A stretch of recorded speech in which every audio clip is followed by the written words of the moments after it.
در تاجیکستان رکلام با معلومات نادرست منع شد. شهروند تاجیکستان با اتهام کشتار همکارش در میتیشی ولایت مسکو بازداشت شد. ابو میمونی تاجیکستانی بمبساز داعش در ترکیه دستگیر شد. پرواز هواپیماهای مسافربر بین تاجیکستان و روسیه زیاد می شود. در تاجیکستان من بعد شهروندان و کارخانه‌های خصوصی و دولتی حق ندارند تبلیغ مال و محصولات و خدمت رسانی را پهن کنند که در آن معلومات نادرست وجود دارد.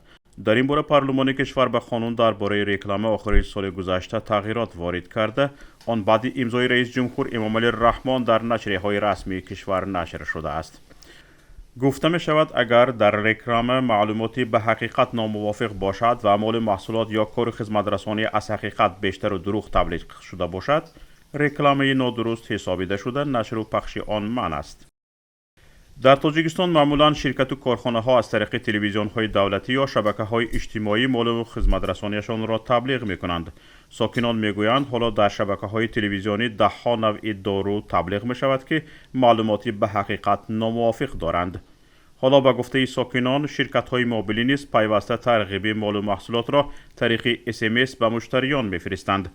قابل ذکر است که هنوز 3 سال پیش کارشناسان گفته بودند که شرکت و کارخانه ها سالانه برای تبلیغ محصولات و نوع خدمت رسانیشان بیش از 10 میلیون دلار در تاجیکستان صرف می کنند. بیشتری رکلامه ها طریق رسانه های دولتی نشر می شوند. دادگاه منطقوی در مسکو شهروند 36 ساله تاجیکستان سیاره دوسایو را با اتهام کشتار یک همکارش در قهوه‌خانه‌ای که در آن کار میکرد بازداشت کرد. در این باره پورتال VM.ru با تکیه به معلومات خدمات مطبوعاتی کمیته تفتیشاتی فدراسیون روسیه عاید به ولایت مسکو از 8 ینوار خبر می‌دهد.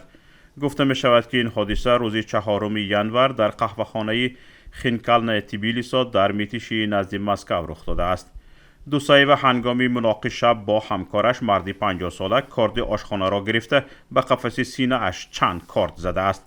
تا آمدن ماشین یاری تجلی این مرد جان داده است. دوسایو پس از چند ساعت از جانب کارمندان حفظ حقوق دستگیر شده است. انجام یک عمل تروریستی در شهر استانبول ترکیه که از جانب شهروندان کشورهای آسیای مرکزی از جمله تاجیکستان تحریض شده بود خنثی شد.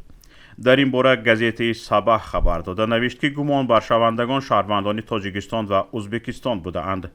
چند ساعت پیش از فرارسی سال نو میلادی پلیس از طرح آن باخبر شده در موضع بشیک شهر استانبول با تیرپرانی به چرخهای اتومبیل آنها را بازداشت کرده است.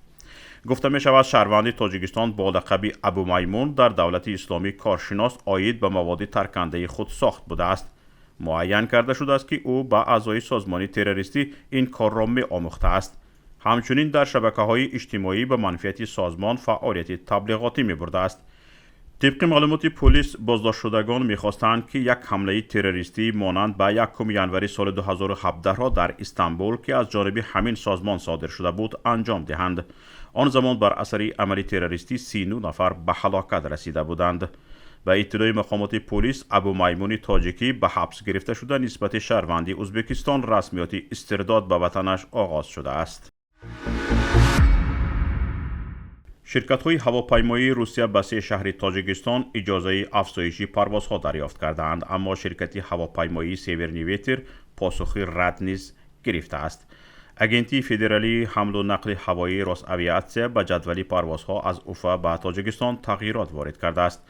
به اطلاع سامانه روس‌آویاتسیا شرکت هواپیمایی سیورنیویتر که از اوفا به خوجند و دوشنبه اجازه پروازها داشته است، به دلیل کم بودن حصه پروازهای داخلی پرواز اضافه‌اش به تاجیکستان را متوقف کرده اند. پروازهای اورالسکی اویالینی از اوفا به دوشنبه تا 5 مرتبه در یک هفته، از اوفا به کولاب تا 7 مرتبه در یک هفته تأیید کرده شده است. گفته نیست پروازهای خارجی از تاجیکستان اساساً به شهرهای روسیه انجام داده می شوند، چون طلبات به سفر در این مسیر همیشه است. همه ساله صدها هزار تاجیکستانی برای تامین روزگارشان به مهاجرت مهنتی به روسیه می روند که اکثری آنها از مسیر هوایی استفاده می برند.